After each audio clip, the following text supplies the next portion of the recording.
আসসালামু আলাইকুম, ওয়েলকাম করছি গেরিলা গালফ টিভি থেকে। আজকের এই ভিডিওতে আমি আপনাদেরকে 5 মিনিটে সংক্ষিপ্তভাবে রোমানিয়া সম্পর্কে এতগুলো আইডিয়া দিব যাতে আপনি ইচ্ছাকৃতভাবে বা অনিচ্ছাকৃতভাবে ভুল পথে না পা বাড়ান।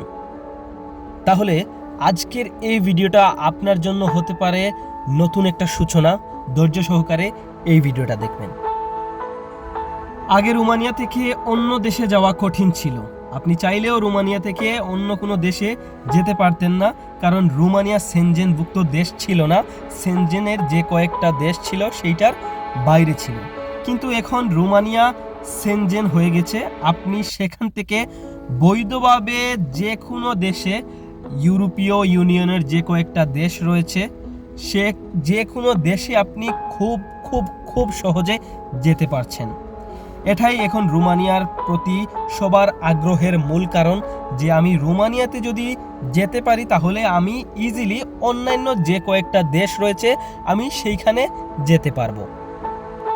বর্তমানে রোমানিয়াতে প্রচুর সংখ্যক লোক নিয়োগ দিচ্ছে তারা, যেখানে বাংলাদেশ, ইন্ডিয়া বলেন, পাকিস্তান বলেন, এই এশিয়ান কান্ট্রিগুলো থেকে অনেক অনেক পরিমাণ নিয়োগ দিচ্ছে। এখন আপনার উচিত, আপনার যদি মনে হয় যে আপনি রোমানিয়াতে যাবেন তাহলে আপনাকে কোন ধরনের কাজে যেতে পারবেন, আমি সেইগুলো আপনার সাথে একটু শেয়ার করি। রোমানিয়াতে বর্তমানে কনস্ট্রাকশন যেগুলো হচ্ছে, হেল্পার এবং কার্পেন্টার, কনস্ট্রাকশনের কাজ, হেল্পার এবং কার্পেন্টার প্রচুর পরিমাণে নিয়োগ দিচ্ছে। আপনি যদি মনে করেন আপনি একজন ভালো কনস্ট্রাকশনের কাজ করতে পারেন তাহলে রোমানিয়া হচ্ছে আপনার জন্য। তারপর হচ্ছে লজিস্টিক কাজ, যেমন ফুড ডেলিভারি আছে, ফুড প্যাকেজিং আছে। তারপর রয়েছে হসপিটালিটি, যেমন ধরেন হোটেলের ওয়েটার বা ক্লিনার। আপনি চাইলে এই যে 3টা প্রফেশন রয়েছে, কনস্ট্রাকশন রয়েছে এবং ফুড ডেলিভারি বা প্যাকেজিংয়ের কাজ বা হোটেলের ক্লিনার বা ওয়েটারের কাজ, এই 3টা কাজের জন্য প্রচুর পরিমাণে রোমানিয়াতে এখন কর্মী নিয়োগ দিচ্ছে। এখন আপনার যদি মনে হয় আপনি এই 3 সেক্টরের জন্য পারফেক্ট, তাহলে রোমানিয়াতে আপনার যাওয়াটা খুব একটা বড় বিষয় নয়। অনেকের চিন্তাধারা যে আমি রোমানিয়াতে গেলে হয়তো 2 লক্ষ টাকা ইনকাম করতে পারবো, কিন্তু এইটা আপনাদের ভুল একটা চিন্তাধারা। রোমানিয়াতে এত বেশি বেতন না, সেইখানে আপনার বেসিক বেতন হচ্ছে 550 থেকে 750 ইউরো। এখন আপনি যদি চিন্তা করেন আমি রোমানিয়াতে গিয়ে 2 লক্ষ টাকা ইনকাম করব, সেইটা আসলে কোনোভাবেও পসিবল না। আর যেহেতু আপনার স্কিল হচ্ছে কনস্ট্রাকশন বা ওয়েটারের কাজ, সেহেতু ওইটাতে বেতন আহামরি আপনি পাবেন না। সর্বোচ্চ আপনি 70,000 থেকে 80,000 টাকা আপনি ইনকাম করতে পারবেন। এখন এইটাতে আরেকটা ফ্যাক্ট আছে, যদি আপনি কোম্পানির যেহেতু আন্ডারে কাজ করবেন, কোম্পানি আপনাকে এইখানে থাকা দিবে, কিন্তু এইখানে খাবার যে খরচটা আছে সেইটা আপনাকে বহন করতে হবে। খাবার খরচ হিসাবে আপনি এইখানে আবার 100 থেকে 150 ইউরো পকেট খরচ হিসেবে 100 থেকে 150 ইউরো আপনি রেখে দিতে হবে। পরিশেষে আপনি মাসে 50 থেকে সর্বোচ্চ 60,000 টাকা আপনি সেভিংস করতে পারবেন। এখন কথা হচ্ছে যে আপনি রোমানিয়ার ভিসাটা কিভাবে পাবেন। যেহেতু বাংলাদেশে রোমানিয়ার এমবেসি নেই, সেহেতু আপনি যদি বাংলাদেশ থেকে যেতে হয় তাহলে আপনাকে অবশ্যই ইন্ডিয়া থেকে ভিসা লাগাতে হবে। অতএব এইটা ব্যাপারটা হচ্ছে আপনি এজেন্সি ছাড়া এটা কোনোভাবে সম্ভব নয়। আপনি নিজে থেকে কোনোভাবেই রোমানিয়ার ভিসা করতে পারবেন না। অবশ্যই ভালো একটা এজেন্সি থেকেই আপনাকে রোমানিয়ার ভিসা কালেক্ট করতে হবে এবং রোমানিয়ার ভিসার জন্য আপনাকে অবশ্যই ভারতে যেতে হবে।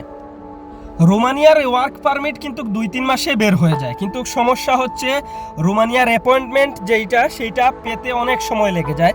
সেইটা প্রায় 1 বছরের মতন লেগে যায় যে রোমানিয়ার ওয়ার্ক পারমিটটা পেতে। এটা সব দেশেই, আপনি বাংলাদেশ থেকেও যদি করেন তাহলে বাংলাদেশ থেকেও আপনি অ্যাপয়েন্টমেন্টটা পেতে প্রায় 1 বছর লেগে যাবে। আপনি মধ্যপ্রাচ্য থেকেও যদি করেন রোমানিয়ার জন্য, সেই ক্ষেত্রেও আপনি কিন্তু প্রায় 1 বছর পরে এই অ্যাপয়েন্টমেন্টটা পাবেন। সবার মনে একটা প্রশ্ন থাকতেই পারে, যদি আমি রোমানিয়াতে যাই তাহলে আমার কত টাকা খরচ হতে পারে।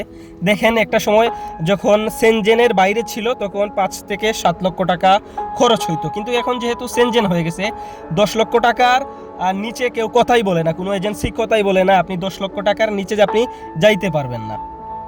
এই ক্ষেত্রে সবচাইতে বড় সুবিধা হচ্ছে সেইটা হচ্ছে আপনি যদি কোনো গালফের কান্ট্রিতে থাকেন, মিডল ইস্টের কান্ট্রিতে, তাহলে আপনার জন্য যাওয়ার সবচাইতে সহজ, এইখান থেকে প্রসেসিং করা সহজ, কেননা আপনি এইখানে কাজ করবেন, একটা বেতন পাবেন এবং রোমানিয়ার জন্য আপনি ট্রাই করবেন, 1 বছরের ভিতরে ইনশাল্লাহ আপনি যেতে পারবেন। যেই ডকুমেন্টসগুলো আপনার প্রয়োজন হচ্ছে আপনি রোমানিয়াতে যাওয়ার জন্য, সেগুলো হচ্ছে আপনার পাসপোর্ট লাগবে, পুলিশ ক্লিয়ারেন্স লাগবে, কাজের অভিজ্ঞতা সার্টিফিকেট লাগবে, আপনার ছবি লাগবে, বাস এইটুকুই আপনার জন্য দরকার রোমানিয়াতে যাওয়ার জন্য। আরেকটা গুরুত্বপূর্ণ কথা আমি আপনাদের সাথে শেয়ার করি যে আপনাকে যদি ভুয়া ওয়ার্ক পারমিট দেয় তাহলে কিন্তু আপনার টাকাটা মাইর যাইতে পারে। আপনি যেটা করবেন যে আপনার ওয়ার্ক পারমিট আসল কিনা অবশ্যই অনলাইনে চেক করবেন। কিউআর যদি আপনি চেক করেন তাহলে সব ডকুমেন্ট আপনি পেয়ে যাবেন। আজকের ভিডিওটা এই পর্যন্ত। যদি আপনারা দেখতে চান কিভাবে ওয়ার্ক পারমিট চেক করতে হয় তবে অবশ্যই কমেন্ট করে জানান। ভিডিওটা ভালো লাগলে অবশ্যই প্রবাসী বন্ধুদের সাথে আপনি শেয়ার করতে পারেন। চ্যানেলে যদি নতুন হন অবশ্যই সাবস্ক্রাইব করে দিবেন। দেখা হচ্ছে নতুন আরও কোনো একটা ভিডিওতে।